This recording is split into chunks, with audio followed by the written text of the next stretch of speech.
June 2023, South Carolina. I had just gotten the biggest promotion of my career, terminal manager, something I've been looking forward to for years. 100 drivers, new city, new office. The check hit my bank account, and it was the largest direct deposit I've had in my W-2 life. 48 hours later, I was sitting alone in that office, and I felt absolutely nothing. Not grateful, not proud, not excited, nothing. And my first instinct, the one I had before I even had time to think, was to get back to work. Because if I stayed busy enough, I wouldn't have to figure out what that nothing meant. That's what this episode is about. Not the nothing. What do we do with it? Welcome back to Decoding Wealth. This is episode 4 of the Fresh Method series. We've been through financial, relationship. Now we step into the E. That's your emotional wealth. Before we go any further, I want to say something completely. I'm not professionally trained in anything I talk about on this show. No degree, no certifications, no letters behind my name. What I have is life. The mistakes I've made, the things I've learned the hard way, and the conversations I've had with people who told me how they felt the exact same way. That's what this is. Life lessons shared honestly. I do this podcast because if my story helps even one person out there, that's enough for me. That generally makes me happy. And specifically on today's topic, if what you hear in this episode stirs something up and feels bigger than you can carry alone, please seek professional counseling. A real therapist, a real professional. Don't let pride be the reason you don't get help you actually need. I'm not a substitute for that. I'm just somebody who's been through it and is willing to talk about it out loud. Now, if you're the kind of person who doesn't think you have an emotional wealth problem, this episode is especially for you. Because the people who are hardest to reach on this one are the same people who most need to hear it. Those high achievers, those grinders, people who have built their whole identity around being the one who holds it together. Let me tell you something. I know you. I am you. So stay with me. Let's talk about it. Let me start by telling you what emotional wealth is not. It is not crying at the movies. It's not therapy speak. It's not sitting in a circle talking about your feelings. I'm not here to do any of that. Emotional wealth is simple. It's knowing what you're carrying and having somewhere to put it down. That's it. That's the whole thing. When I say carrying, the stuff that lives in you that you haven't dealt with, the disappointment you never named, the grief you pushed through instead of sitting with, the anger that didn't have anywhere to go, so you just worked harder, the loneliness you called being focused, the emptiness, you called it discipline. Peeps, I know what it looks like to be emotionally broke while looking financially strong. I've lived that, and the cost is higher than most of us want to admit. Here's the thing about people like my peeps. We are good at pushing through. That's not criticism. That ability is real. It's the reason we've built what we've built. You cannot work 2 jobs, raise a family, run a side business, and manage a demanding career without the ability to set feelings aside and just get things done. The problem is when we're setting aside becomes bearing. Setting aside means I'm going to the table this right now because I need to focus, and I'm going to come back to it later. Burying means I'm going to go so hard, so fast, for so long that I never have to look at it again. Most of us think we're doing the first one. We're doing the second. And I'll tell you how I know. Because when you're burying something, it doesn't stay buried. It shows up sideways. It shows up as a snapping at someone who didn't deserve it. Waking up at 3 a.m. for no reason you can name. Drinking a little more on weekends. Spending money you shouldn't on things you don't need. Staying at work late because the house feels heavy when you walk in it. The thing you bury is still in there. It's just been waiting. I want to be honest with you about where I learned this pattern, because it didn't start with the trucking company. It started way back on the south side of Chicago. Young kid, my mother worked 3 to 11 shift at a plant, and before she left each day, I became the one responsible for my sisters. I was the one who made sure they were okay. I was the one that kept it together until my mom got home. I'd lay down in my bed at night, waiting to hear her keys in the door. Now, I want to be careful here. I'm not telling you this saying that I had it hard. Plenty of people had it harder. I'm telling you that because that was the session of my life where I learned your feelings don't get to be the priority right now. Someone else needs you. You hold it together. You do the job. That's a real thing I learned. It served me well. It got me out of my neighborhood. It got me into the Navy. It got me up the ladder of a trucking company, roll by roll, for many years. But here's what nobody told me, and what I had to learn the hard way. What you learn to do at 11, and you're still doing it 45, 50, if you're not paying attention. The kid who learned to set his own need down doesn't automatically become the man who knows how to pick them back up. You have to learn that part separately, and most of us never do. I want to name something that I think trips up a lot of my peeps, because it tripped me up for a long time. Suppression looks like strength. From the outside, they are almost identical. The man who never complains, the woman who keeps it together no matter what, the one everybody brings their problems to, because they always seem like they have it handled. We call those people strong. We want to be those people. But there's a difference between strength and suppression. Strength means you've processed it and you're still standing. Suppression means you never process it at all. You just keep moving and hope it will dissolve on its own. Let me tell you something, it won't dissolve. That's not how it works. I thought feeling nothing was discipline. The day I sat in that South Carolina office with the biggest check of my life and felt absolutely nothing, I told myself, that's a sign I'm not attached to the outcomes. That's growth. That's mastery. It wasn't mastery, man. It was a warning. Let me take you back to that office. June 2023. I've just been promoted to terminal manager. I've earned this. Almost 12 years at the same company. I've done almost every job in the company. Driver, loader, warehouse manager, dispatcher, planner, recruiter, recruiting manager, now terminal manager, South Carolina. The check hit, biggest number I've seen in my account from a W-2 job ever. And I sat in that office, new chair, new city, new title, and I waited to feel something. Pride, excited, relieved, any of it. Nothing came. I remember looking out and thinking, is this it? Not in a dramatic way, genuinely. Is this what I work toward? Because if it is, something isn't quite adding up.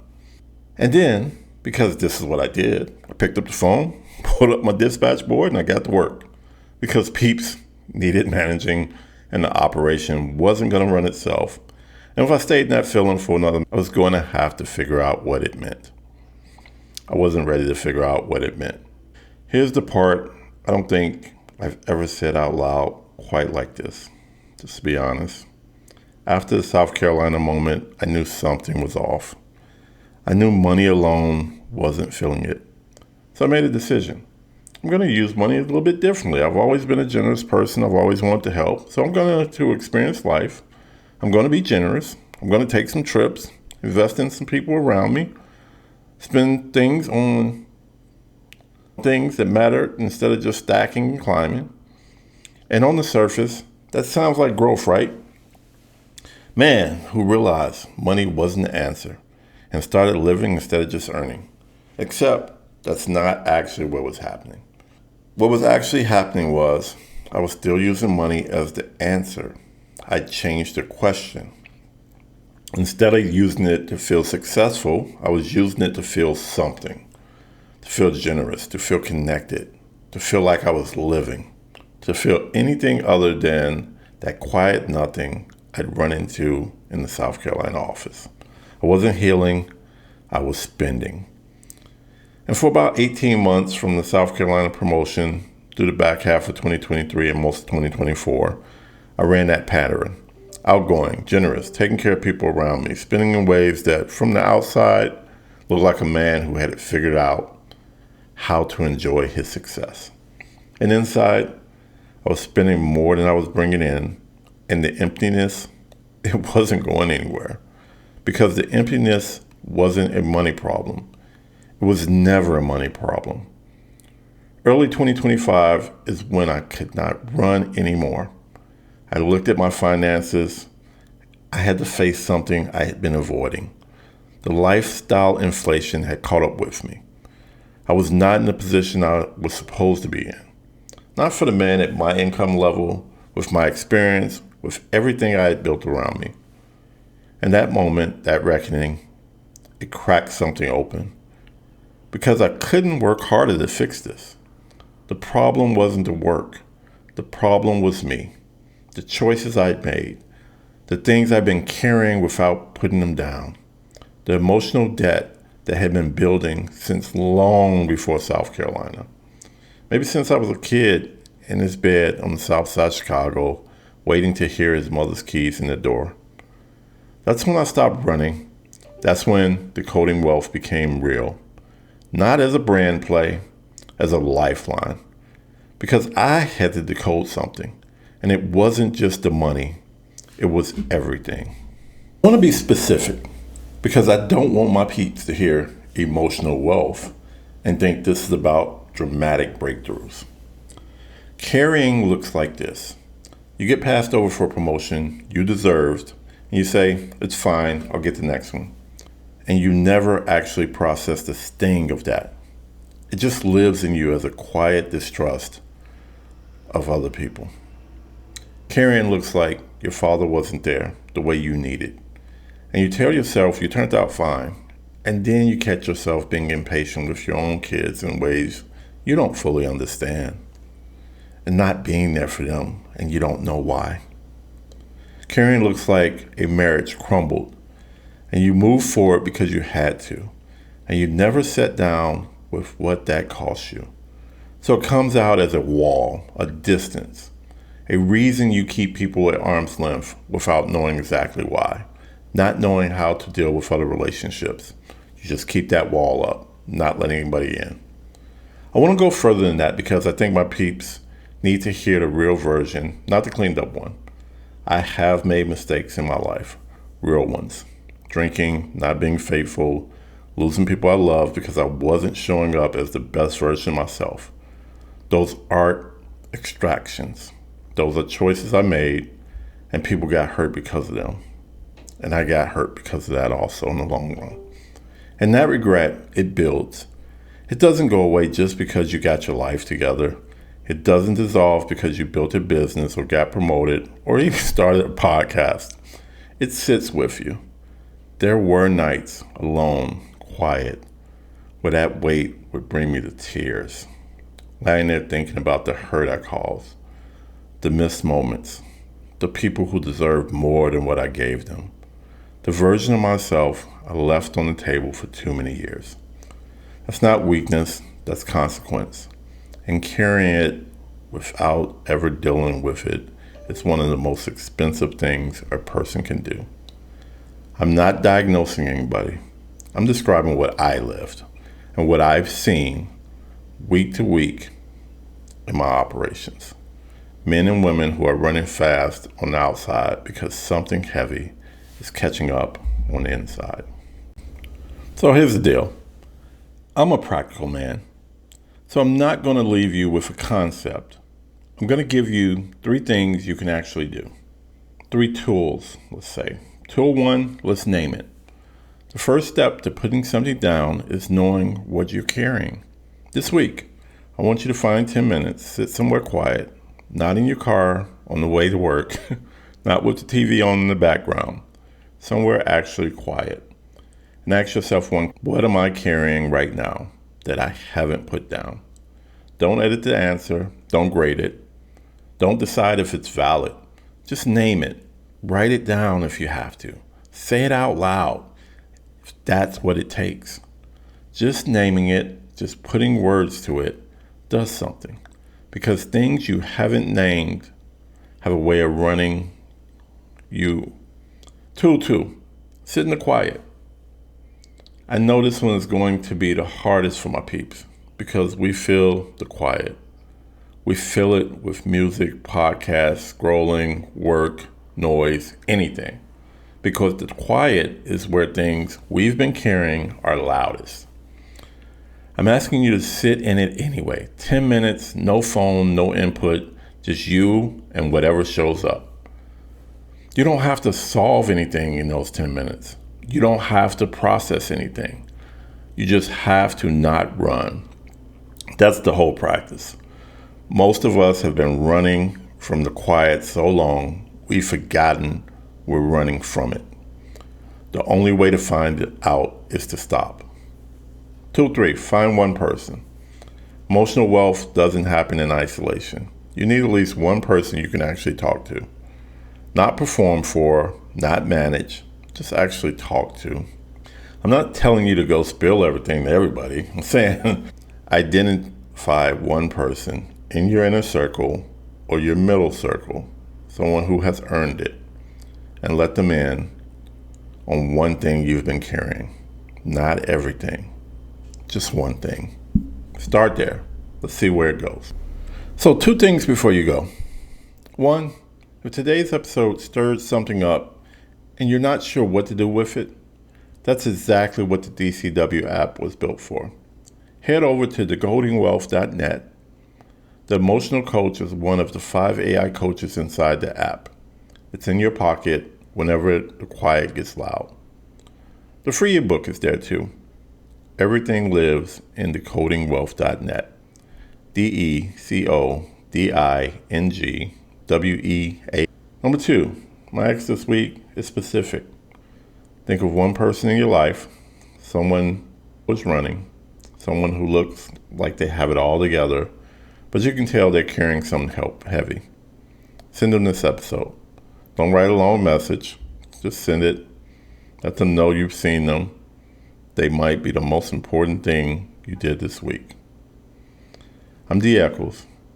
This has been Decoding Wealth, Episode 4, The Emotional Pillar. Next episode, we go into the S, the spiritual wealth. What it means to build with purpose. Not just building to build, not just climbing to climb, but knowing why you're out here in the first place and what you want this life to have meant when you're done with it.